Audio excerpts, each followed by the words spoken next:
Good morning. I'm Dr. Dale Dangaban, and this is the medical tidbit for the morning. Yesterday, I talked about cortisone and prostate cancer in the Caribbean, and I plan on discussing, Gramoxone today.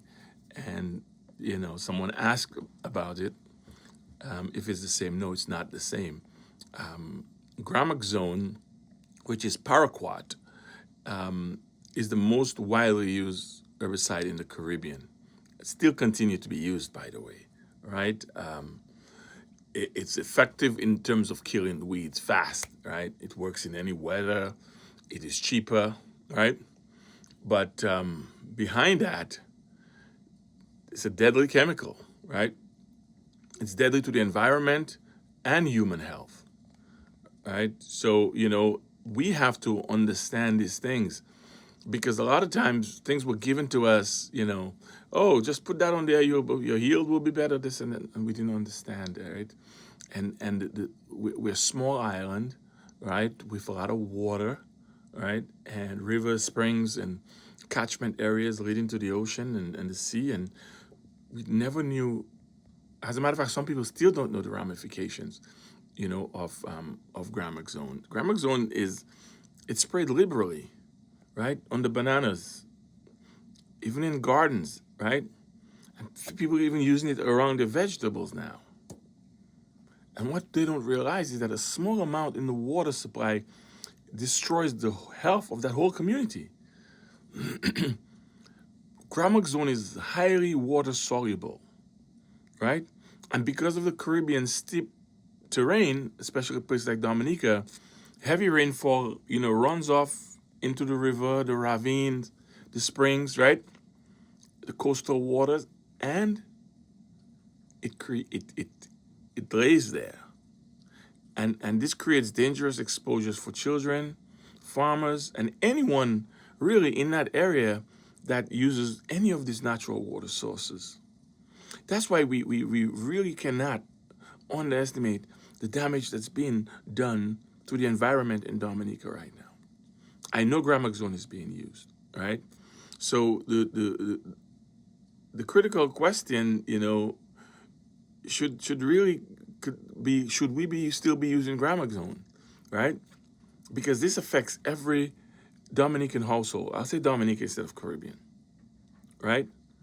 It affects your water source, and it remains intact for months, and can stay in the environment for upwards of 3 years, right? Not as long as cortisone, but it's there, right? Right? It dissolves, it's active, and it stays toxic for a very, very, very long time, right? And then it binds to the sediment, right, whether at the coastal or the riverbed, and it does not break down easily, right? So just imagine that, the chemical remains present and detectable for months, right? And like I said, some studies even says upwards of 3 years, right? This is frightening because we have all these floods, we have all this rain, we have all these hurricanes, and people are spraying Gramoxone all over the place, right? And that gets into the water, right? Right? So any amount of Gramoxone that ends up in your water, it's never safe. It's contaminated because boiling does not destroy it, chlorine does not destroy it, sunlight does not destroy it. We're using chemicals that really we can't control, right?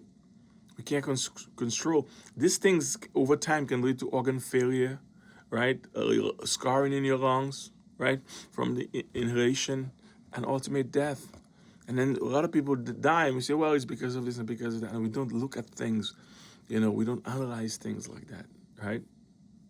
So we have to pay attention. And with cortisone and all these things banned, why is Gramoxone, still being used, right? Some people might say, well, we don't use it, it's not sold, but I know it's being used, right? It's chemically stable, right? It does not evaporate, it does not break down, it resists sunlight and heat, so it does what it's supposed to do, but more, right? It takes a significant toll on the ecological system, right? It's a poison that is stored in our water, stored in our soil, right?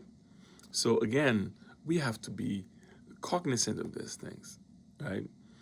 We're using chemicals that people give to us or coming through back door that is not tested, fully tested. Some of them are banned, and we're just using them because they tell us to. We spray the bananas, we spray the plantain, and we need to investigate what the government is giving to the farmers right now to spray the bananas. And we know the banana was hit, hard with the, you know, with the viruses and things. But again, we have to pay attention to what's supplied to us, right?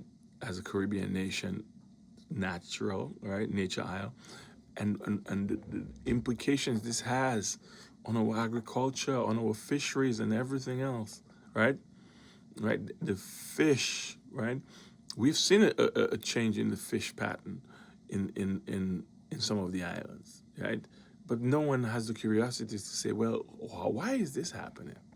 You know, and long-term exposure can lead, like I said, to kidney problems, lung problem. You have, you can develop Parkinson-like symptoms.